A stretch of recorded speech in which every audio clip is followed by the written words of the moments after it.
تو جو قربانیاں دے رہے ہیں یہ ان کا رائٹ ہے کہ وہ کیا ڈیسائیڈ کریں. اچھا مجھے کیونکہ یہاں پر بازرہ شماری تو ایکٹیو تھی، مختلف شہروں میں وہ برانچیں بھی موجود تھی. تو جناب عبد الخالق انصاری صاحب یہاں موجود تھے، صابر انصاری صاحب جناب یہاں پر موجود تھے. تو ان کی کاوشوں سے جناب تو ابتدا میں جناب 2 ٹکٹ بھیجے گئے یہاں سے جناب جی امیر صاحب کے لیے اور جناب امان اللہ خان صاحب کے لیے. تو سب سے پہلے جو صدر تھے جناب وہ عبد الخالق انصاری صاحب تھے، اور امان اللہ خان جناب جنرل سیکرٹری تھے، اور مقبول بٹ شہید اس کے یہ تھے پبلسٹی سیکرٹری. عبد الخالق انصاری ہمارے خطے کی کتنی بڑی جناب وہ شخصیت تھے. آپ کبھی مقبول بٹ شہید سے ملے ہیں؟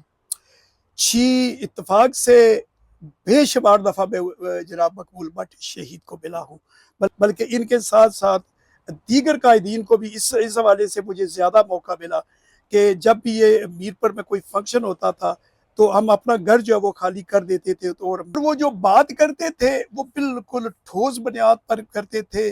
انسان یہ سمجھتا تھا کہ یہی ہے وہ لیڈر جو ہمیں ریاست جموں کشمیر کو متحد کر کے دے گا. بہت بہت شکریہ، بڑا اچھا یہ سوال ہے اور بڑا ڈیپلی اس کو تجزیہ جو ہے وہ کرنے کی ضرورت ہے.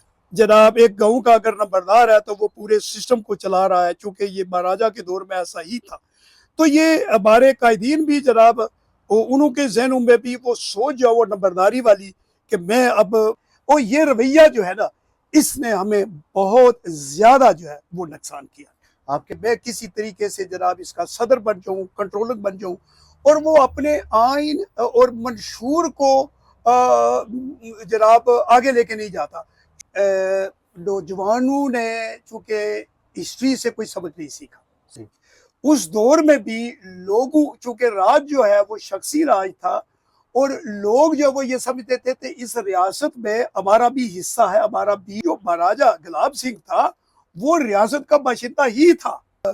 13 جولائی کی تاریخ دیکھ لے، میرے خیال میں اس سے بڑی تاریخ جو ہے وہ یہ جو تھی عدم مالیہ کی تاریخ، جو راجہ اکبر مرحوم نے میرپور سے شروع کی تھی، تقسیم ہوئی، قبضہ ہوا پاکستان اور ہندوستان کا، ایک جن کی ذمہ داری یونائٹڈ نیشن نے لگائی وہ تو اصل میں ڈاکو نکلے.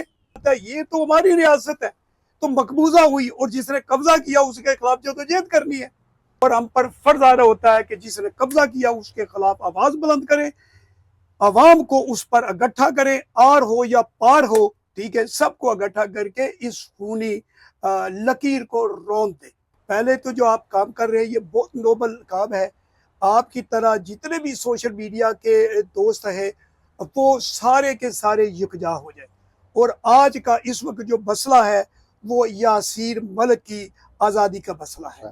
تو ہم سب کا یہ فرض بنتا ہے کہ ہم متحد ہو جائیں، اس مسئلے پر اتحاد پیدا کریں، اور یاسیر ملک کی رہائی کے لیے جو راجہ مظفر صاحب نے انیشیٹو لیا ہے سب اس کے ساتھ جناب وہ کھڑے ہو جائیں.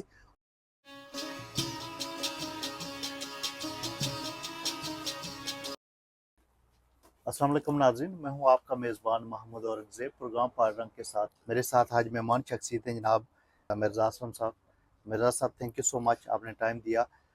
کیا حال ہے آپ کا؟ جی الحمدللہ میں بالکل ٹھیک ہوں. میں سب سے پہلے تو آپ کا شکریہ ادا کرتا ہوں کہ آپ امریکہ سے جناب یہاں اسپیشل تشریف لائے. میں یہاں پہ آیا ہوں، اور مجھے سب سے زیادہ خوشی یہ ہے کہ آپ سے ملاقات ہوئی ہے، اور جاوید بھائی سے کافی عرصہ ملاقات نہیں ہوئی تھی، ان سے ملاقات ہوئی ہے، اور it's really honour for me to see you. سب سے پہلے آپ اپنا تعارف کرائیں کہ آپ ریاست جموں کشمیر کے کون سے علاقے سے ہیں، اور جو آج کل کہاں زندگی کے دن گزار رہے ہیں. جی اورنگزیب صاحب، میرا تعلق ریاست جموں کشمیر کے شہر میرپور سے ہے. میں میرپور میں پیدا ہوا، اور میرا تعارف جو ہے وہ سیاسی یہی ہے کہ میری 3 نسلیں دادا سے لے کر میرے والد، اور میں عوامی کانفرنس سے لے کر محاذرہ شماری کا ایک لمبا سفر جناب وہ طے کیا. اور انگلینڈ میں آیا جب تو 77 میں جب محاذرہ شماری کا نام تبدیل کر کے